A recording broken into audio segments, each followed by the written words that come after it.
The routine of high school life can sometimes dull the edges of the day, turning the extraordinary into the everyday. My mornings usually started the same way. The bus dropped us off about 15 minutes before the first bell, giving us just enough time to shuffle through the motions. I'd head straight to my locker, stow away my jacket, grab the books I'd need for the first few classes, and then make my way to our unofficial gathering spot. This spot wasn't anything special by architectural standards, a simple ledge in front of a large window at the end of the upstairs hall. Yet, to us, it was the perfect pre-class hangout. It was conveniently close to my locker, making it easy to swing by and catch a few minutes with my friends before we all dispersed into the controlled chaos of our school day. The ledge was broad enough to sit on comfortably, and it offered a commanding view of the parking lot to the north and the softball field to the east.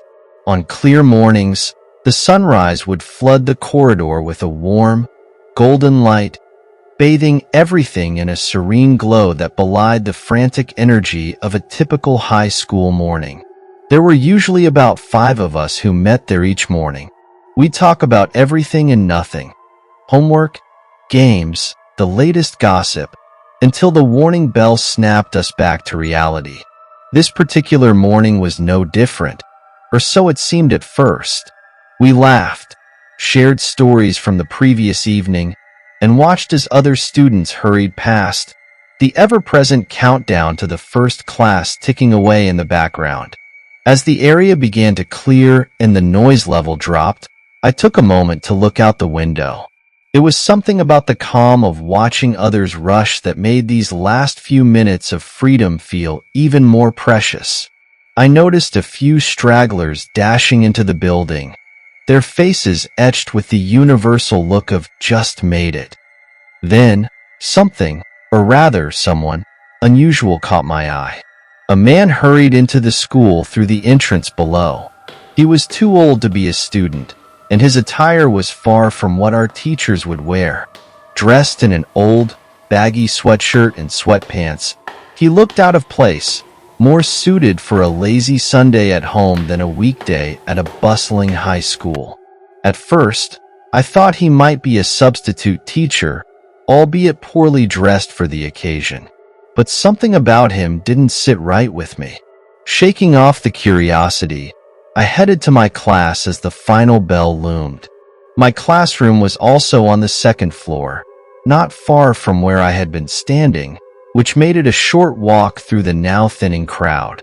As I neared my room, I glanced back down the hallway and saw the same man again, this time making his way up the stairs.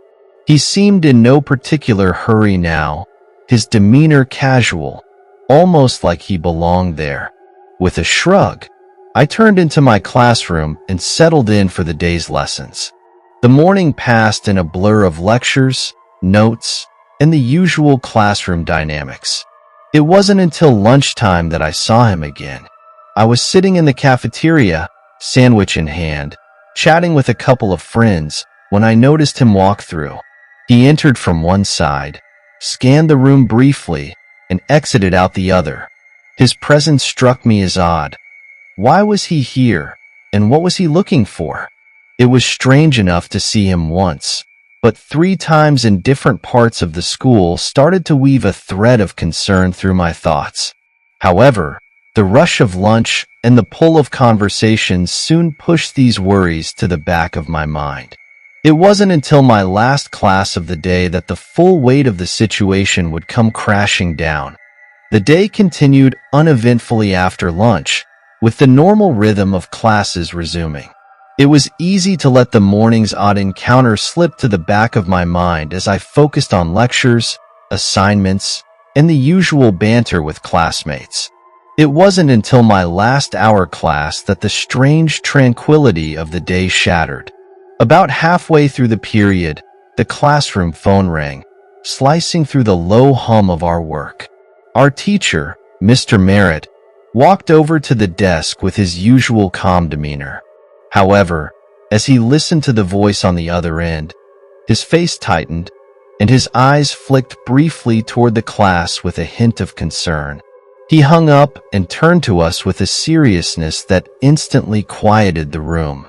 "We need to go into lockdown," he announced succinctly, his voice steady but leaving no room for the usual groans or jokes that might follow a drill announcement. "This is not a drill. Move to the back of the classroom, quickly and quietly." We scrambled to comply, confusion and whispers breaking out as we huddled in the designated safe area of the classroom. Mr. Merritt locked the door, drew the blinds, and turned off the lights, his movements practiced and efficient. The usual restlessness of being in a confined space was replaced by a tense uncertainty as we all sat in the dim light, waiting for whatever was next. I didn't immediately think about the strange man I had seen multiple times that day.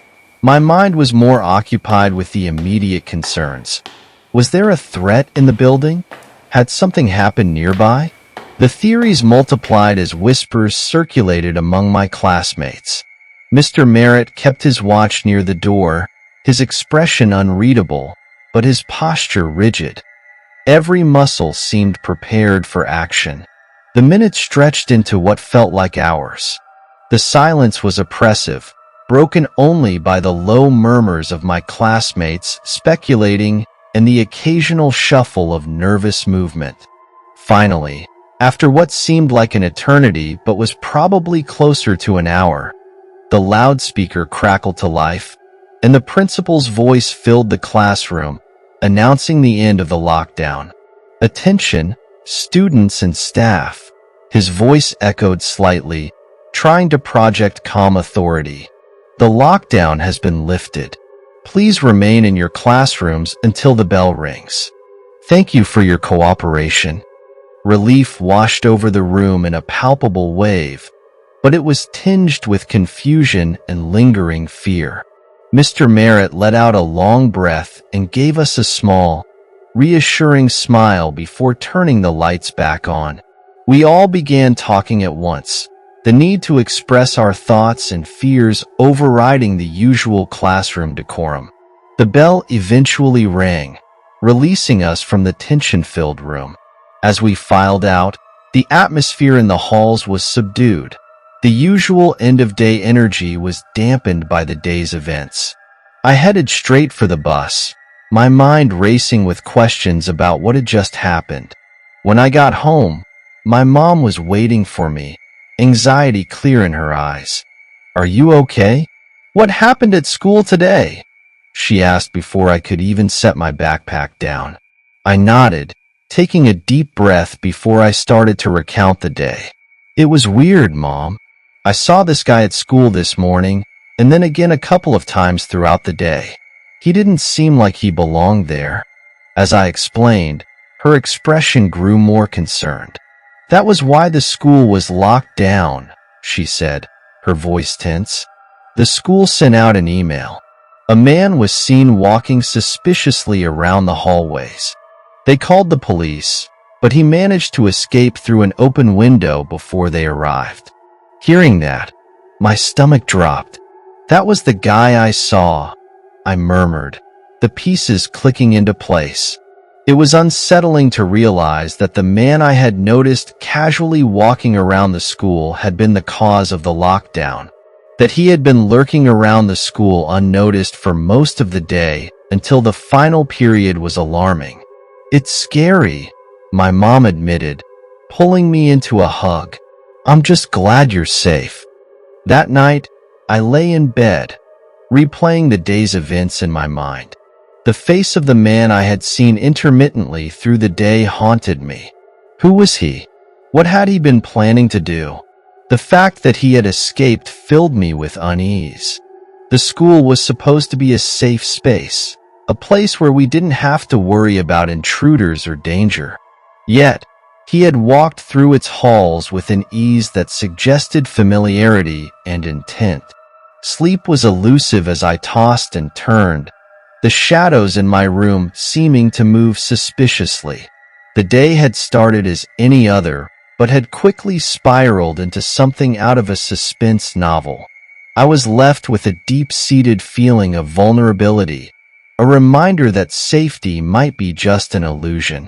The morning after the lockdown was one filled with a palpable tension as I prepared for school. My mom's concerned eyes followed me around the kitchen as I gathered my things, her usual morning chatter replaced with silent, worried glances. She offered to drive me to school, but I declined. Taking the bus and walking through those familiar halls was something I needed to do, to prove to myself that I could face the day without fear overwhelming me. When I arrived at school, it was evident I wasn't the only one feeling the aftershocks of yesterday's events. There was a subdued quietness among students and faculty alike, a stark contrast to the usual vibrant buzz that filled the air each morning. Conversations were hushed, with frequent glances over shoulders and longer than usual looks at anyone who seemed out of place. In homeroom, our teacher addressed the elephant in the room immediately. "I know many of you are feeling uneasy after what happened yesterday," she began, her voice steady and compassionate. "I want to assure you that the administration is reviewing all security measures and protocols. We are also here to support anyone who needs to talk about their feelings or concerns." The school had arranged for counselors to be available throughout the day, an offer that many of my peers took up. It was comforting to know that the adults around us recognized the gravity of our fears and were taking steps to address them. As the day progressed, more details about the incident trickled through the student body. The man had been spotted by a teacher who immediately alerted the administration.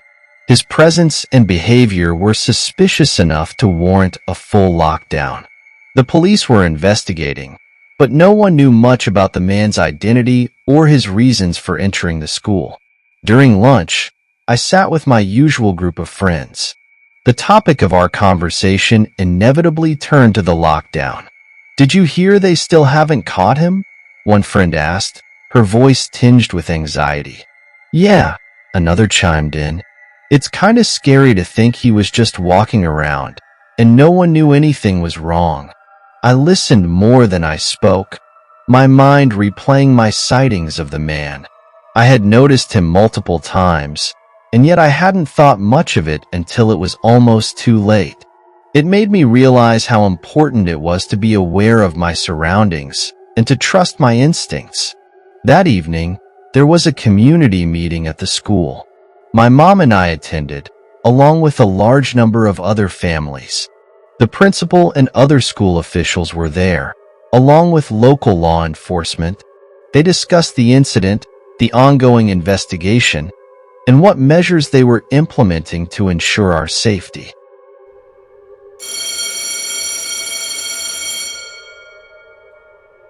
I had always thrived on independence, so the prospect of visiting University of Pennsylvania alone, considering it as the stepping stone to my future, filled me with a heady mix of excitement and pride.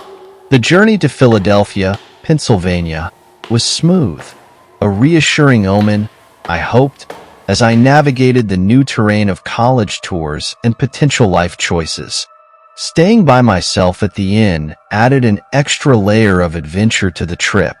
It was a crisp, clear evening when I returned from my campus visit, the experiences of the day buzzing in my mind like the lively chatter of prospective students I'd mingled with. After indulging in a satisfying meal at a local eatery, familiarizing myself with the town that might soon become my second home, I returned to my hotel around 8 p.m.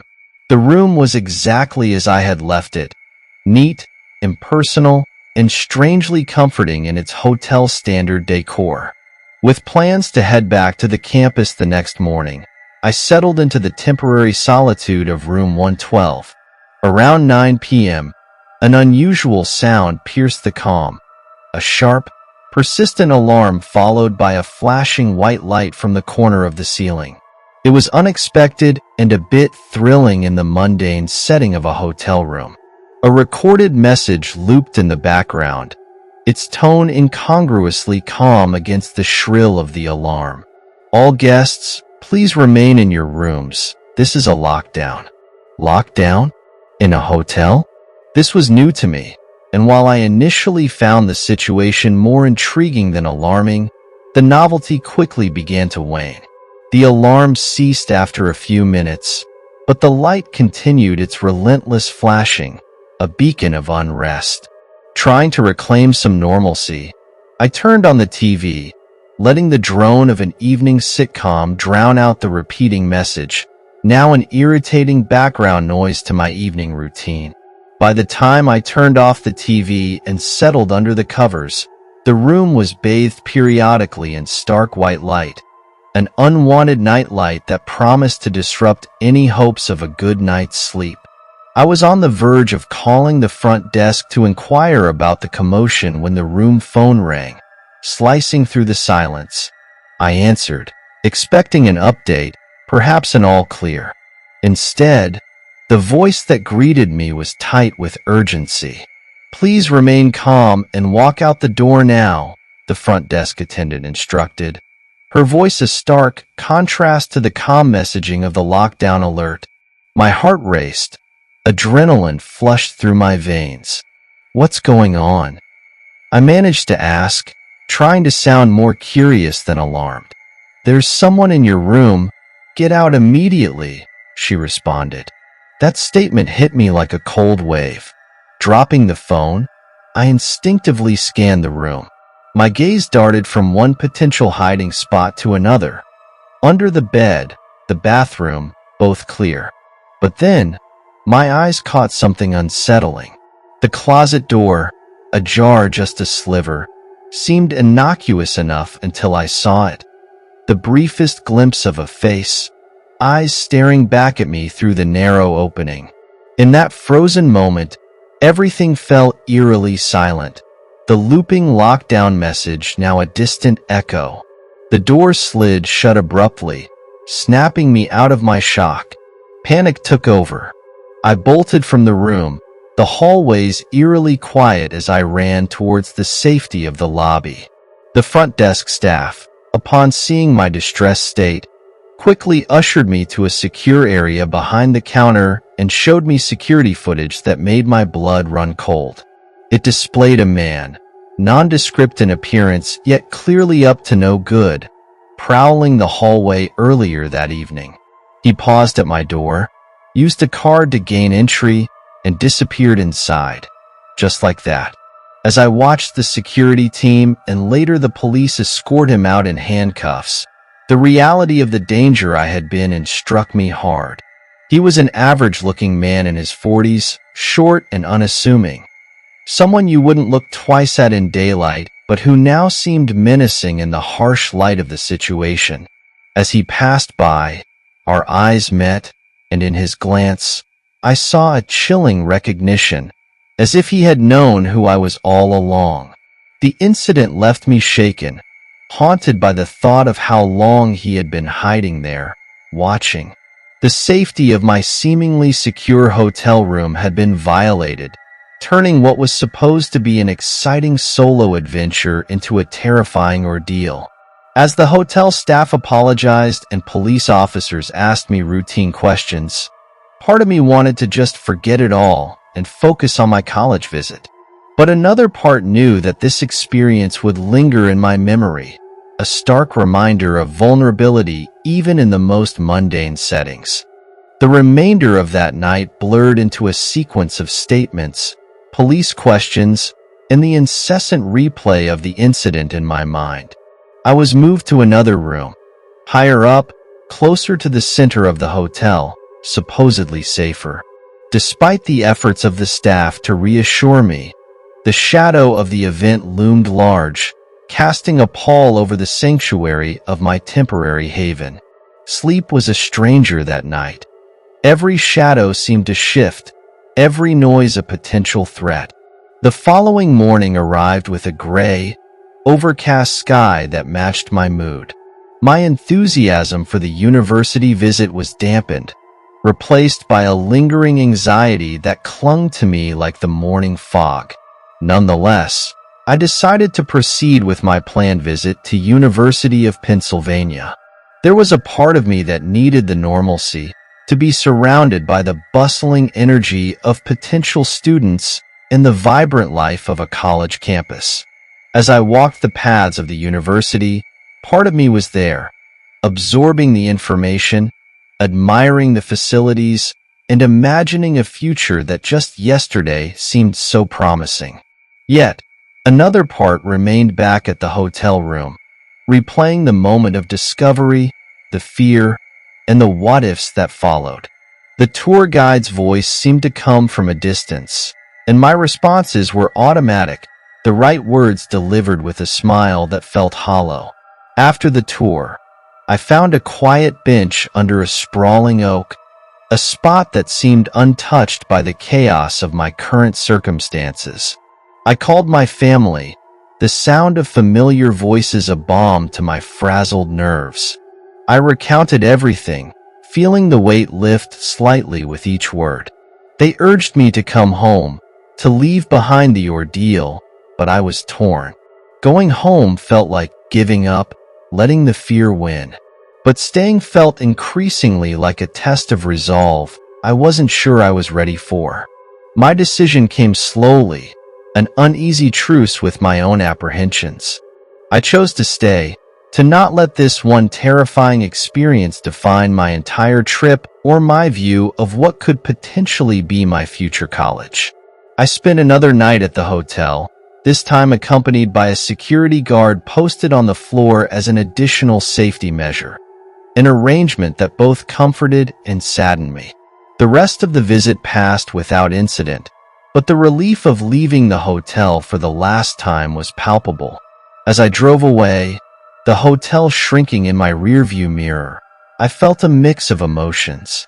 There was relief, certainly, but also anger and a fierce determination. The incident had peeled back a layer of naivety, revealing a world that was unpredictably dark at times, but it also reinforced my resolve to face challenges head-on, to not be deterred by fear. In the weeks that followed, I processed the event more fully. The hotel management reached out, offering apologies and assurances of increased security measures. The local police kept me updated on the case. The man was a known transient with a history of minor offenses, none as serious as what had occurred. His motivations remained murky, lost in a tangle of mental health issues and erratic behavior.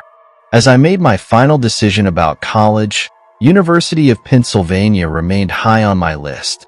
The incident at the hotel, while terrifying, was an anomaly, a stark deviation from the warm welcome and sense of community I felt on the campus.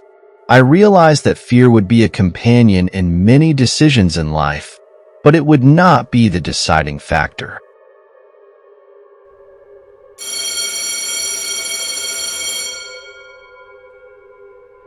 I had just landed my first real job as a teacher in an elementary school nestled within a quiet neighborhood not too far from where I lived.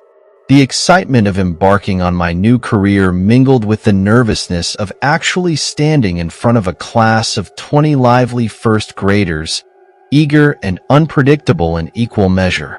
Being only September, the new school year was fresh, and my experience was limited. Every day was a steep learning curve. I remember distinctly one challenging morning. The sun streamed through the classroom windows, casting a warm glow over the children's desks as I distributed worksheets for a spelling exercise. The room buzzed with the sound of small voices discussing the task at hand. Suddenly, the serenity was shattered by the principal's stern voice over the loudspeaker, announcing a lockdown. As a newcomer, I hadn't yet familiarized myself with the school's emergency drill schedule, leaving me uncertain whether this was a routine exercise or an actual threat. Regardless, I knew I had to act swiftly. With a calm I didn't feel, I instructed the children to stop their work and move quickly. I switched off the lights, secured the door, and guided my students to sit quietly against the classroom walls, well out of sight from the hallway windows. The gravity of the situation weighed heavily on me as the room plunged into an anxious silence. Minutes ticked by, each second stretching interminably. The silence was soon punctuated by distant thuds, the sound of doors being forcefully banged on echoing down the hall. My heart raced, each bang louder and closer than the last, a stark reminder of our vulnerability. In my mind, I debated whether it was the principal checking to ensure each classroom was secured, or something far more sinister. Amid the growing tension, a sudden outburst of tears from one of my students sliced through the silence. The crying was loud, fear-stricken, and I froze, knowing it could attract unwanted attention. As I feared, the banging halted momentarily, replaced by the ominous sound of a single set of footsteps approaching our door. The brief silence that followed was terrifying. Then, a male voice outside broke it, chillingly casual. "Hey guys, I think there's kids in this one." The reality that this was not a drill sank in. More footsteps hurried towards our door, and soon, attempts to force it open began in earnest. The classroom filled with the sounds of crying and screaming children, their fear palpable and contagious. I felt a profound helplessness sweep over me. No amount of training had prepared me for this moment. Suddenly, 2 gunshots rang out, shockingly close. They didn't come from the intruders. Within moments, the chaotic attempts at the door ceased, replaced by the sound of retreating footsteps and police commands echoing through the hallway. After what felt like an eternity but was only about 30 minutes, we were given the all clear. The intruders, 3 high school students from the local area, had been apprehended. The aftermath was a blur of police officers, relieved parents, and shaken colleagues. The motive behind the intrusion remained unclear, though one of the teens involved claimed it was the result of a bet, an explanation that seemed absurdly trivial given the gravity of their actions. Personal belief told me their intentions had been far more sinister. Thankfully, no one was physically harmed. The police later clarified that the shots fired were warning shots aimed into the ground. Today, 2 years after that harrowing day, I still teach first grade in the same classroom. The memories of that morning linger in the bullet marks etched into the hallway floor, a stark reminder of the day that tested and ultimately strengthened my resolve as an educator. Each day as I walk past them, I'm reminded of the fragility of safety and the profound responsibility I carry, not just to educate, but to protect my students. As the days turned into weeks following the lockdown incident, the impact on the school community was palpable. The hallways, once filled with the cheerful noise of children playing and learning, now echoed with the more subdued tones of cautious footsteps and quiet conversations.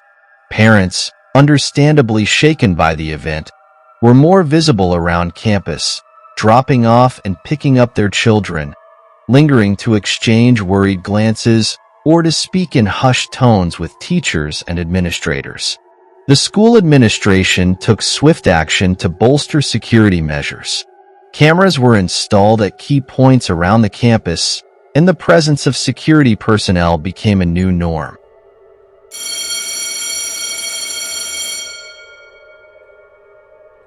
I'll never forget the peculiar blend of exhilaration and melancholy that swirled through me on my last day of middle school. It was a bright day in late May, and the air buzzed with the electric thrill of impending freedom. Summer was just around the corner. At Woodland Middle School, our last day was not just a simple farewell. It was a celebration, a raucous field day where students could cast aside books and revel in games and laughter under the sun. I had always thrived on these days, my competitive spirit soaring as I dashed and dodged in game after game. But this year was different. Just a week earlier, I had suffered a concussion during a particularly intense soccer match. The timing couldn't have been worse. On doctor's orders, I was sidelined, a spectator in my own life, watching my classmates enjoy what should have been my battlefield too.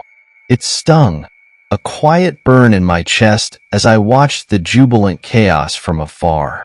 Resigned to my fate, I retreated to the familiar confines of our science classroom. It was odd being there alone. Classrooms are places of collective energy, buzzing with the voices and vitality of students. But that day, it was just me, the hum of the overhead lights, and the echo of my own thoughts. I unpacked my Nintendo DS, a feeble substitute for the action outside, and tried to lose myself in its digital worlds. Time morphed strangely in that solitude. It could have been minutes or hours. I was adrift. The teachers, meanwhile, were occupied in meetings across the hall, their voices a muted hum through the walls. It was during this lull, as I navigated pixelated landscapes, that Ms. Allen, my English teacher, appeared briefly at the door. She closed it with a firm click and locked it from the outside without a word. Puzzled, I shrugged off her actions as a precaution to keep the hallway noise from disturbing my makeshift refuge. I had just maneuvered through another level when the door abruptly swung open again. My fingers paused over the controls, expecting to see Ms. Allen or perhaps another teacher coming to check on me. But no, it wasn't anyone I recognized. Instead, a man, likely in his 50s, entered and shut the door quietly behind him. His presence was an anomaly in this youthful sanctuary. He must be a parent, I reasoned, probably here to deliver a forgotten lunch or a message. "Are you looking for someone?" I asked, my voice echoing slightly in the empty room. "No," he replied curtly, his tone laced with a hint of irritation. His response unsettled me, a prickle of unease crawling up my spine. The room suddenly felt smaller, the walls inching closer. As he began to walk towards me, instinct screamed at me to react, but confusion rooted me in place. "What are you doing?" I managed to stammer out. His next actions were swift and terrifying. With a chilling nonchalance, he lifted his shirt to reveal a handgun tucked into his waistband. "Look, kid, I'm gonna need you to come with me, or I'm gonna kill you," he said, his voice terrifyingly devoid of emotion. The sight of the gun, the first I had ever seen outside of movies, sent a jolt of pure fear through me. I was frozen. Every childhood nightmare about monsters and villains suddenly personified in this stranger. Before I could fully process the threat, his hand was on my wrist, his grip iron tight, pulling me towards the door. We were almost at the hallway when the shrill sound of the school's lockdown alarm pierced the air. It was so loud, so sudden, that we both halted. The man released my wrist as if scalded and darted a panicked look around the room before rushing out, fleeing down the hall towards a back exit. I stood there, heart thundering in my chest, mind reeling from the swiftness of it all. It was only when Miss Allen returned, her face a mask of controlled concern, that I began to piece together what had happened. The school had gone into lockdown because of him. She didn't mean to frighten me, she explained, but there had been an intruder. As she spoke, the reality of what could have happened, what nearly did happen, sank in, leaving me shaken but profoundly grateful for the timing of that alarm. As Ms. Allen guided me out of the classroom, my legs felt strangely numb, moving as if detached from my own volition. She led me through the now silent halls, the echoes of the lockdown alarm still ringing faintly in the air like a ghostly reminder. We approached a police officer who had already been summoned to the school, his presence a stark symbol of the gravity of the situation. I recounted the events to him, my voice shaky but growing steadier with each word. The officer listened intently, his eyes occasionally flicking to his notepad as he scribbled down details. When I finished, he gave a grim nod, confirming that the man I described was indeed the reason for the lockdown. According to the officer, the intruder had been spotted lurking around the school grounds earlier that day. A vigilant teacher had noticed him and called the police, which had triggered the swift response. As we talked, other students began to emerge from their classrooms, their faces a mix of curiosity and concern. Rumors swirled through the crowd, but I was too wrapped up in my own whirlwind of emotions to pay them much mind. My parents were called, and the wait for them felt like an eternity. When they finally arrived, their faces etched with worry, I nearly collapsed into their arms. It turned out that the man was caught later that day. He didn't resist arrest. Instead, he almost seemed relieved to be in custody. During the investigation, it was revealed that he had planned to scare kids into complying with his demands, using the threat of violence to coerce them into his car. The thought of what his intentions had been sent a shiver down my spine every time it crossed my mind.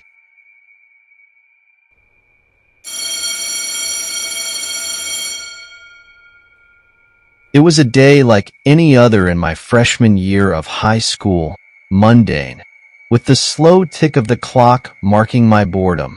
I was seated in my third period math class, a subject I had no love for, idly staring out the window instead of paying attention to the equations on the board.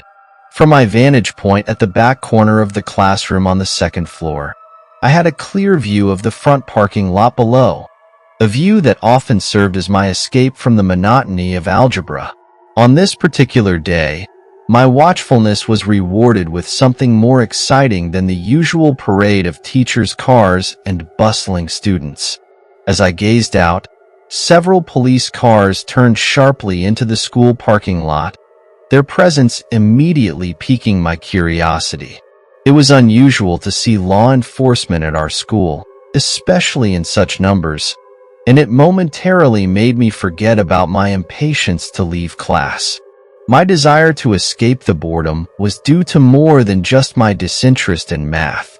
I had an orthodontic appointment to get my braces adjusted, a routine yet mildly painful affair, but it came with the bonus of getting out of school early. My mom was supposed to pick me up, and I was counting down the minutes until my escape. Just as I was pondering the reason behind the police arrival, the classroom door swung open.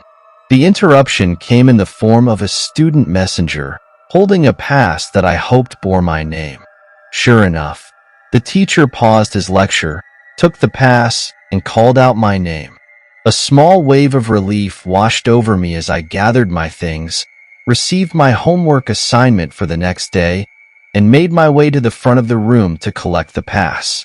Exiting the classroom, I checked my phone and saw a text from my mom saying she was waiting at the side door of the school, which was unfortunately on the opposite end of the building. The hallways were unusually quiet as I began my trek, the earlier excitement over the police cars fading as I focused on meeting up with my mom. However, that calm was abruptly shattered by the sudden blare of the school's intercom. The announcement that followed sent a chill down my spine. Attention, students and staff. We are now in lockdown. Please follow all lockdown procedures immediately. Lockdowns weren't unheard of, but they were rare, and the timing couldn't have been worse. I was still a good distance from the side exit where my mom was waiting. The urgency to leave school before the lockdown procedures trapped me inside was overwhelming. I wasn't just worried about missing my orthodontic appointment now. There was a real fear about the reason for the lockdown and a strong desire to be anywhere but there. With my heart pounding in my chest, I quickened my pace, weaving through the empty corridors while trying to remain as silent as possible. The possibility of encountering a teacher who would usher me into a classroom loomed large, complicating my efforts to leave. As I approached a junction that would take me closer to the side doors, I heard footsteps echoing from a connecting hallway. Not wanting to take any chances, I ducked behind a row of lockers, holding my breath. When the footsteps seemed to hasten, I made a split decision to turn and head in the opposite direction, hoping to avoid whoever was approaching. The decision to run felt instinctive. As I rounded a corner, the footsteps behind me not only continued but seemed to speed up in response to my own hurried pace. Fear gripped me, propelling me forward. I dashed down the stairs, praying that my pursuer wouldn't follow. But the sound of their steps on the stairs confirmed they did. Now on the first floor, I turned down another hallway, this one long and deserted, which echoed ominously with our footsteps. The final stretch to the side exit was just around the corner. As I dared a glance back, I caught sight of a man with long, stringy black hair wearing a black leather jacket. Not a teacher, not anyone I recognized. The sight of him spurred me into a full sprint. Rounding the last corner, the side doors were in sight. I burst through them, the cool outside air hitting my face as I spotted my mom's car. Relief washed over me as I jumped in, slamming the door behind me and urgently telling her to drive.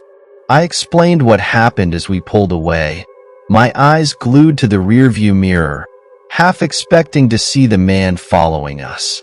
As we drove off, the sight of the police cars at the front of the school came back to me. Whatever was happening, it was serious, and somehow, I had been caught right in the middle of it. My mom dialed the school to report the man who had followed me, adding another piece to the unfolding drama of the day. Little did I know, the situation was far more complicated than I could have imagined, and the true nature of the threat within the school walls was yet to be fully understood. As my mom and I drove towards the orthodontist's office, the car was filled with an uneasy silence, punctuated only by the muffled sounds of the police sirens fading in the distance. My mom kept glancing at me, her eyes full of concern, repeatedly asking if I was truly all right. My own thoughts were racing, trying to piece together the events. The arrival of the police cars, the lockdown, and most unsettlingly, the mysterious man who had followed me through the school corridors. "Mom, why were there so many cops at school?" I finally asked, the question gnawing at me since I had seen the police cars earlier. "I don't know, honey. They didn't give me details, just said it was a security issue and that everyone was supposed to stay put," she replied, her voice tense. "But you did the right thing, getting out of there when you did." Her words were meant to comfort me, but they also underscored the gravity of the situation. As we arrived at the orthodontist's office, my mind was still back at school, pondering the possible dangers that had prompted such a serious response. The waiting room at the orthodontist was unusually crowded, leaving us to wait longer than expected. I couldn't focus on the outdated magazines or the daytime TV humming softly in the corner. Instead, I kept replaying the day's events, each detail sharpening into focus. The man's hurried footsteps echoing mine, his unexpected appearance at each turn as I tried to evade him. By the time we were heading back home, more information had started to trickle through social media and text from friends. Rumors swirled of a man on campus who had evaded police after a high-speed chase. It was surreal to think that my mundane school day had intersected with a police manhunt.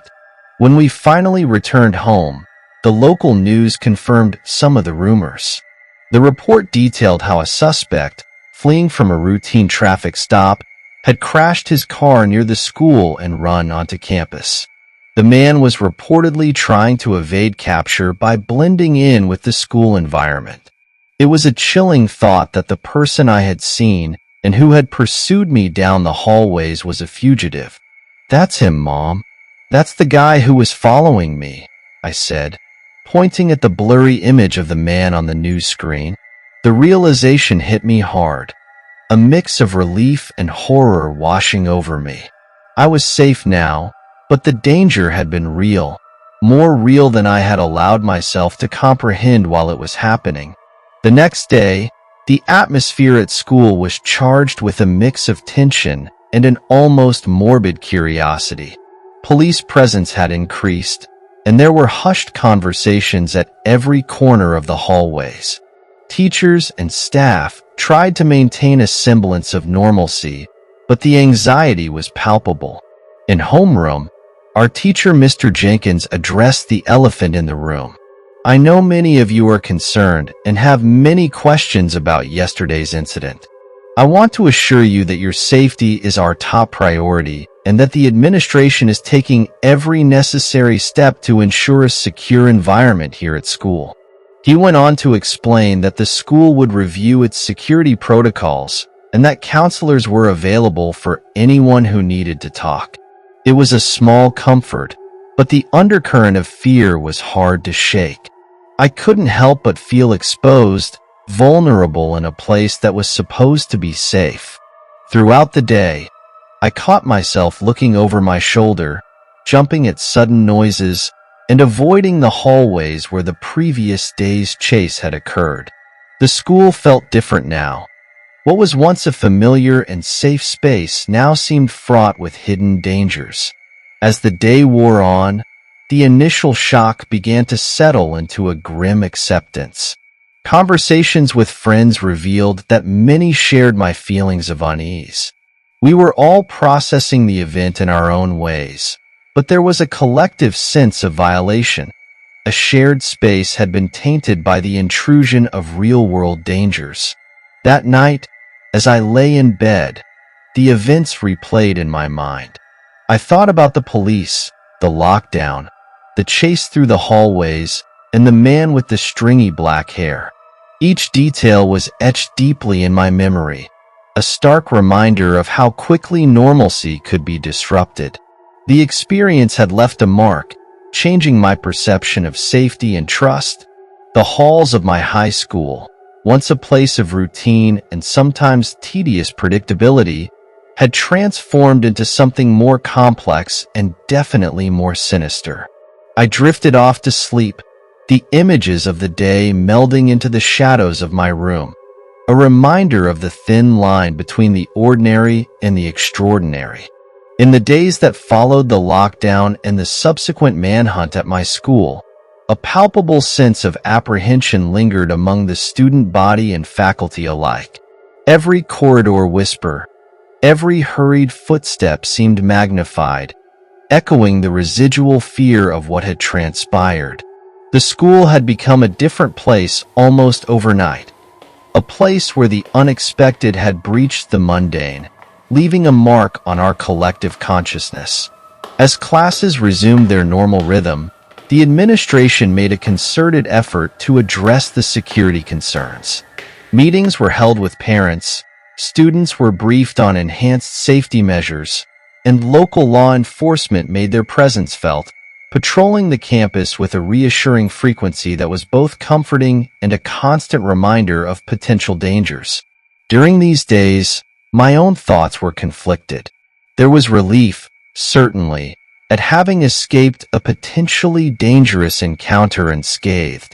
But there was also a deeper, more unsettling feeling, a questioning of the very sense of security that I had always taken for granted in the seemingly safe confines of my school environment. One afternoon, about a week after the incident, I found myself back at that same window in the math classroom, looking out over the parking lot where I had first noticed the flurry of police activity. The view was the same, yet my perception of it had irrevocably changed. It was as if the ordinary scene before me was overlaid with the transparency of that day's chaos, a visual reminder of how quickly normalcy could be disrupted. I wasn't the only one who felt this way. Conversations with my friends revealed that many were grappling with similar feelings. Even those who hadn't been as close to the situation as I had were affected by the ripple effects of the lockdown. We shared our stories and fears, finding some solace in the realization that we weren't alone in our concerns. The school counselors, aware of the undercurrent of anxiety, organized group sessions for students to discuss their feelings and fears. I attended a few of these, initially skeptical of how much help they could provide, but ultimately finding a measure of comfort in the shared experience. It was during one of these sessions that I fully realized the impact of what had happened.